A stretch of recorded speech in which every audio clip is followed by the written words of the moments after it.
Shalom jemaat yang saya kasihi di dalam Yesus Kristus. Pada pagi hari ini kita akan bersama-sama mendengar kebenaran firman Tuhan. Sebelum kita mendengar kebenaran firman Tuhan, saya mengajak Bapak Ibu untuk berdoa. Mari kita berdoa.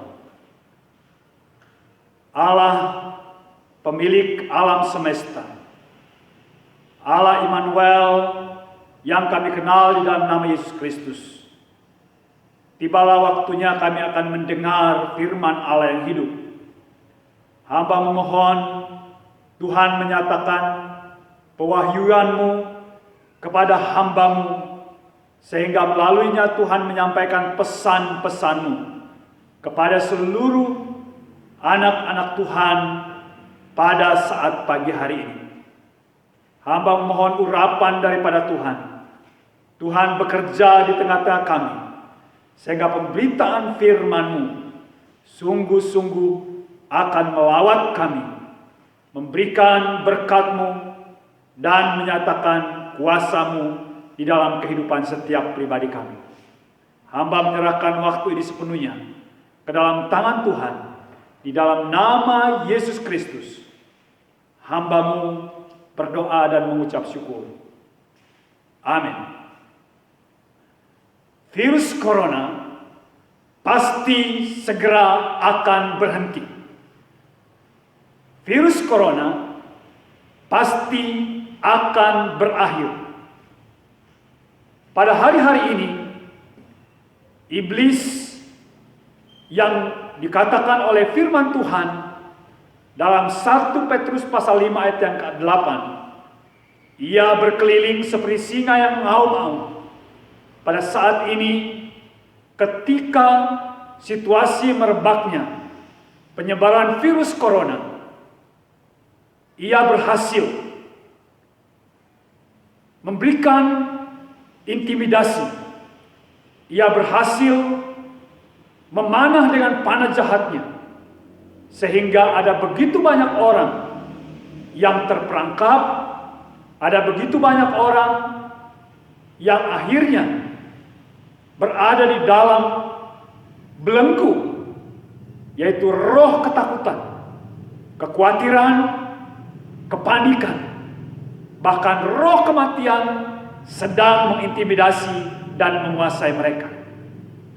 Virus corona merupakan sebuah wabah yang memang dalam kurang lebih 3 bulan ini menjadi sangat viral, oleh karena semua negara terkena dampak.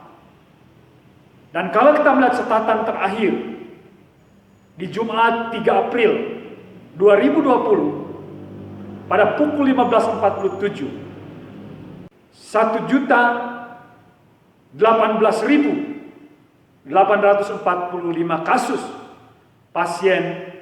kasus corona.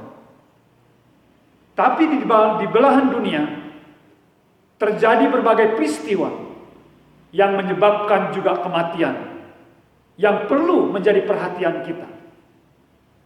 Karena menurut catatan Badan Kesehatan Dunia WHO memberikan catatan bahwa setiap detik ada 1 orang yang melakukan bunuh diri. Itu artinya ada begitu banyak jiwa yang melayang. Sekitar 800.000 per tahun. Dan lebih mengagetkan lagi, oleh karena ketidakhati-hatian dalam berkendara. Catatan statistik begitu mengagetkan. 2,8 juta jiwa, 2,4 juta jiwa melayang karena kecelakaan lalu lintas. Dan terjadi juga kecelakaan yang cukup besar. 50 orang setiap hari meninggal oleh karena narkoba. Itu artinya ada 18.250 setiap tahunnya. Seharusnya sebagai anak-anak Tuhan, dengan adanya virus corona ini tidak membuat kita panik, tidak membuat kita takut, apalagi dikuasai, diintimidasi oleh roh kematian. Kita tahu bahwa firman Tuhan dari Mazmur 91, Mazmur 121, ayat yang kedua sampai ayat yang ketujuh, Ulangan pasal 10 ayat yang ke-13, memberikan jaminan bahwa perlindungan kita, pemeliharaan kita bersumber dari satu pribadi, yaitu Allah yang menciptakan langit dan bumi, dan ialah yang menjadi benteng kita, ialah yang menjadi perisai kita, dan ialah yang menjadi kubu pertahanan kita. Itu sebabnya seharusnya sebagai anak-anak Tuhan kita tidak perlu khawatir. Kenapa saya berani mengatakan virus corona atau COVID-19 pasti akan berakhir dan segera akan berakhir? Ini kita lihat dari prinsip dari sebuah kisah yang berasal dari kitab firman Allah, yaitu 1 Tawarik pasal 21 dan 2 Samuel pasal 24. Di sana menjelaskan sebuah peristiwa. Seorang raja yang bernama Daud, di waktu itu ia dibujuk oleh iblis untuk menghitung seberapa besar jumlah daripada orang-orang yang mampu berperang. Dan oleh karena bujuk rayu iblis itu, akhirnya Raja Daud melakukan penghitungan.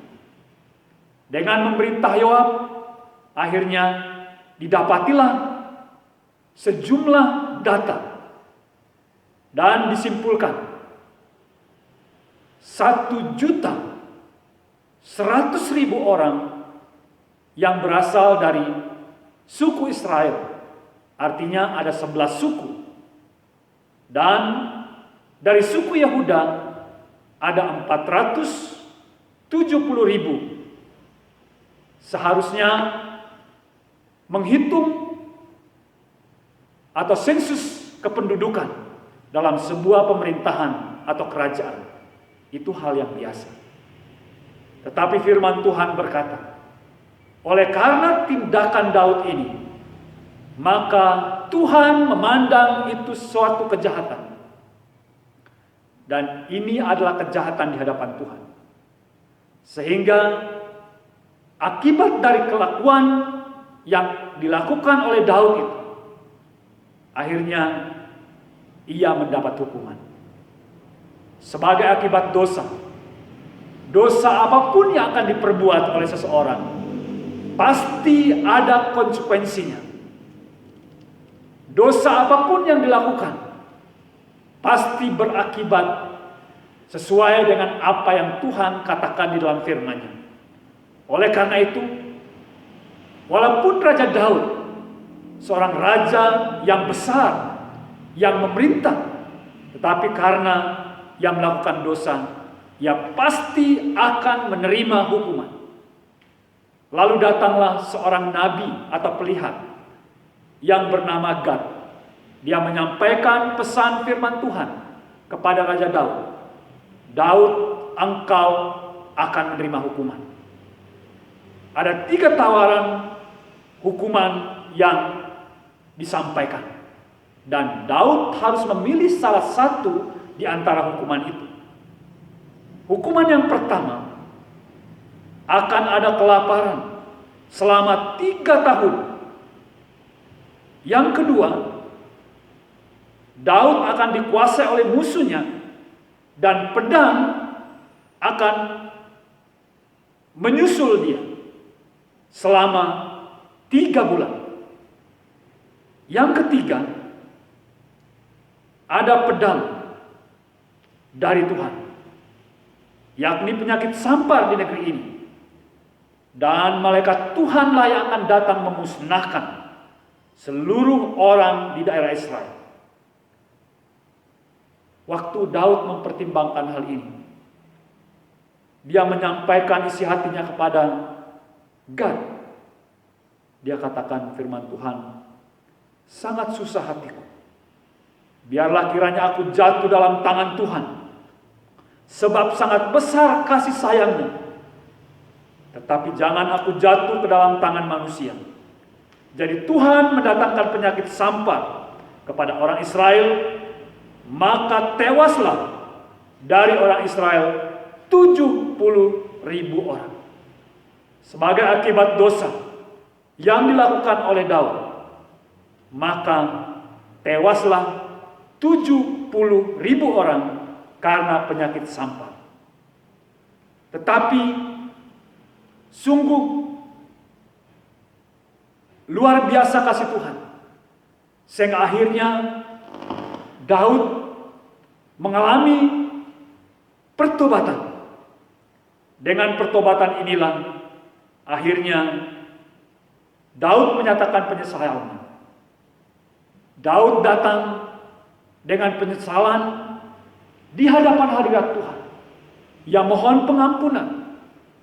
Tetapi dia tidak datang dengan sendiri. Ia datang bersama dengan tua-tua. Dan saya percaya juga dia datang dengan seluruh rakyat yang berada pada saat itu. Walaupun Daud seorang raja dan dia berhak atas segala sesuatu dari apa yang diputuskan. Tetapi waktu itu Daud tetap merasa bersalah. Itu sebabnya dia berkata kepada Tuhan, bukankah aku ini yang menyuruh menghitung rakyat? Dan aku sendirilah yang telah berdosa dan melakukan kejahatan. Tetapi domba-domba ini, apakah yang dilakukan oleh mereka? Ya Tuhan Allahku, biarlah kiranya tangan-Mu menimpa aku dan kaum keluargaku. Tetapi janganlah tulah menimpa umat-Mu. Itulah pernyataan perasaan Daud kepada Tuhan. Betapa ia menyesal akan dosa yang sudah diperbuat. Sungguh pribadi seorang Daud yang memang begitu mudah tersentuh ketika ia melakukan kesalahan di hadapan Tuhan. Daud akhirnya melakukan pertobatan. Kemudian dia datang kepada Gad dan dia berkata, aku mau membuat mezbah. Aku mau membangun mezbah, yaitu mezbah korban bakar, korban keselamatan. Dan akhirnya Daud memanggil nama Tuhan untuk melakukan mezbah itu. Daud membayar dengan harga yang sangat mahal secara materi. Dia membayar dengan emas seharga 600 sikal untuk mendiri mezbah itu. Dengan pertobatan yang dilakukan oleh Daud, firman Tuhan memberikan catatan. Lalu berfirmanlah Tuhan kepada malaikat itu, supaya dikembalikannya pedangnya ke dalam sarungnya. Maka Tuhan mengabulkan doa untuk negeri itu, dan tulah itu berhenti menimpa orang Israel. Itulah catatan penting di akhir dari bagian kitab Samuel, yaitu 2 Samuel pasal 24 ayat yang 25b. Dan firman Tuhan memberikan pernyataan yang sangat tegas. Allah pencipta alam semesta, Allah yang memiliki otoritas di atas segala ciptaannya, dengan segala hakikat, sifat, dan karyanya sempurna. Dia adalah Allah yang patut dipuji dan disembah. Dan dialah Allah yang memberikan segala sesuatu yang berada di dalam kehidupan setiap orang. Dan hari ini Tuhan mau berbicara secara khusus memberi pesan-pesan yang istimewa kepada setiap anak-anak Tuhan, kepada setiap gereja Tuhan, supaya membangun mezbah, memuji, menyembah, mengagungkan Tuhan, dan melakukan pertobatan di hadapan hadirat Tuhan. Dan Allah sungguh berkenan akan apa yang menjadi pemberian orang-orang percaya, yaitu kehidupan, penyembahan, dan seluruh kehidupannya dipersembahkan kepada Tuhan dengan kudus. Tuhan berbicara kepada kita melalui kitab Roma, pasal yang ke-12 ayat 1 sampai 3. Firman Tuhan berkata di ayat yang ke-1, "Karena itu saudara-saudara, demi kemurahan Allah, aku menasihatkan kamu, supaya kamu mempersembahkan tubuhmu sebagai persembahan yang hidup, kudus, dan yang berkenan kepada Allah.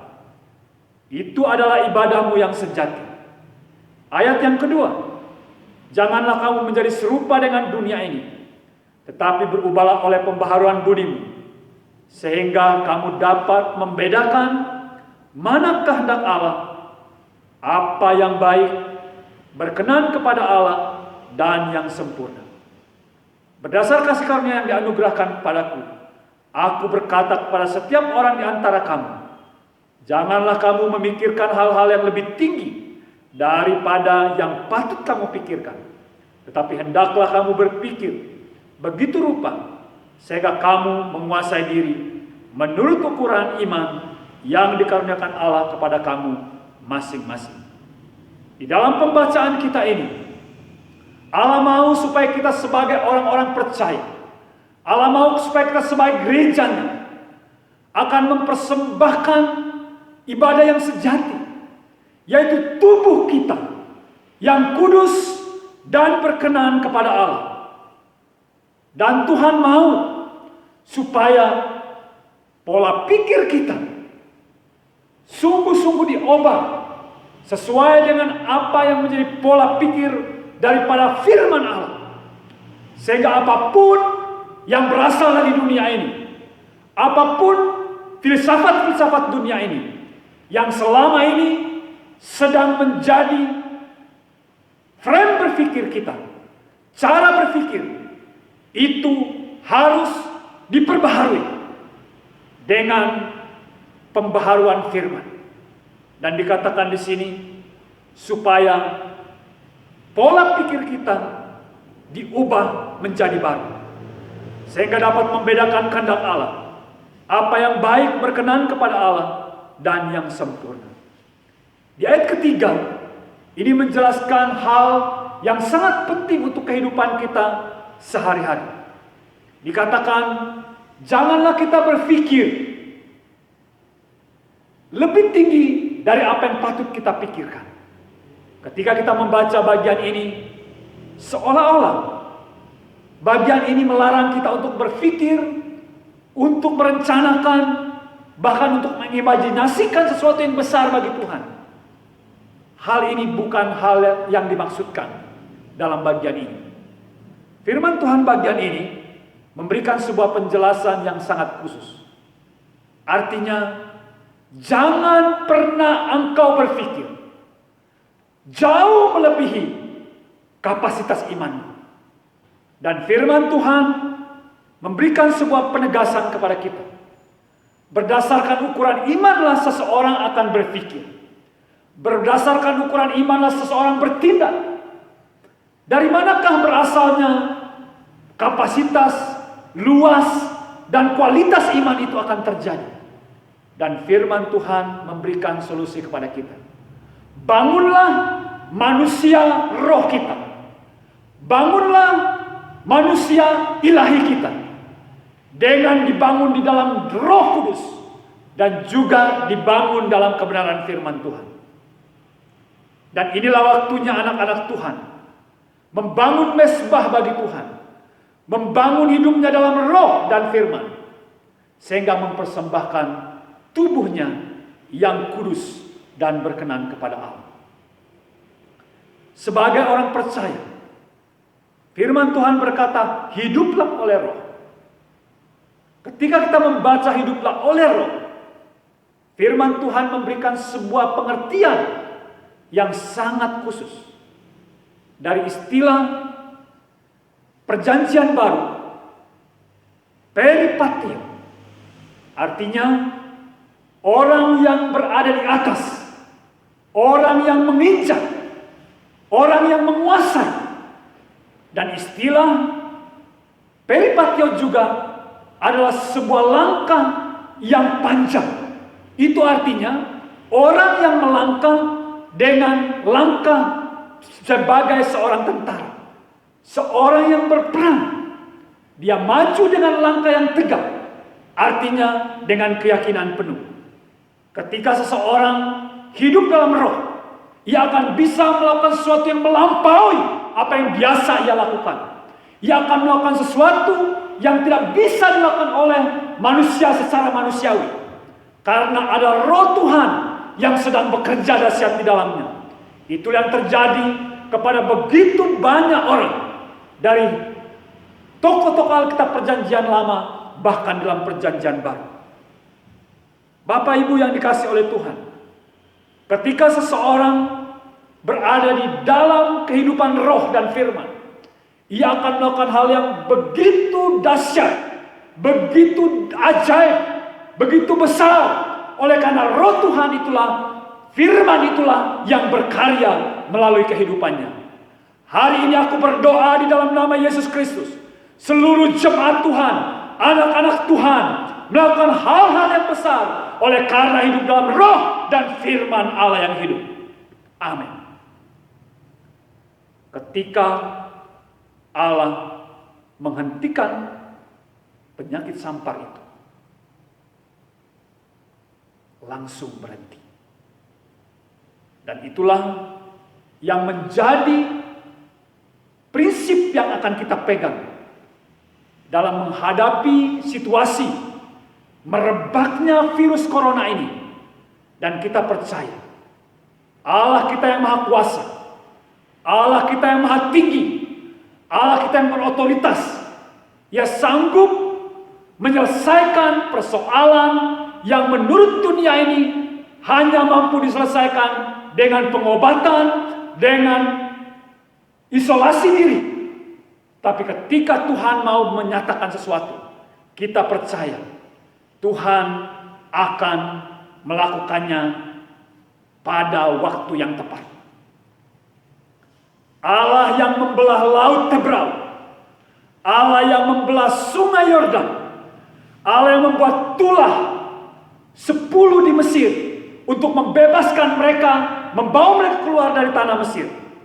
Allah yang sama, Ia yang bekerja dalam kehidupan kita hari ini. Dan itulah yang Tuhan mau lakukan. Dan di dalam nama Yesus, dalam kuasa otoritas Kristus, berhentilah, berakhirlah virus corona yang sedang melanda Indonesia, melanda kotaku, melanda bangsaku, bahkan melanda dunia ini.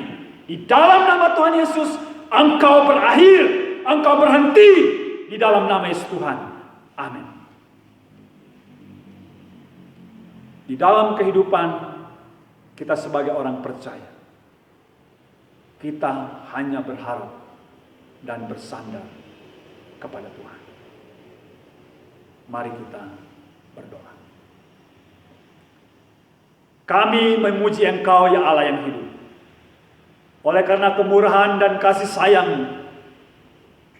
Tuhan memberikan kami perlindungan. Tuhan menjadi kubu keselamatan kami. Dan Tuhan yang menjadi benteng kami. Sehingga pada saat ini kami terbebas. Kami dilepaskan. Kami diberikan perlindungan.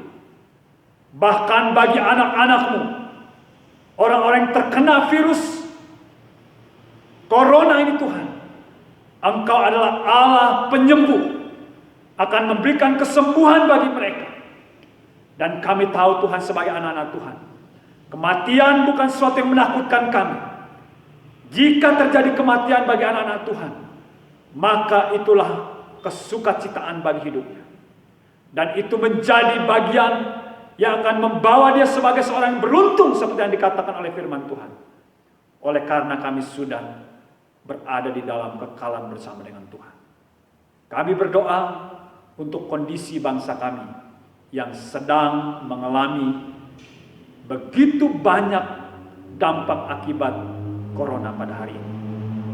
Tuhan, Engkau memberikan kemampuan kepada pemerintah kami bersama dengan seluruh masyarakat untuk bersama-sama bekerja, melakukan apa yang menjadi bagian kami. Sehingga situasi yang kami hadapi, kami bisa mengatasinya. Terima kasih Tuhan.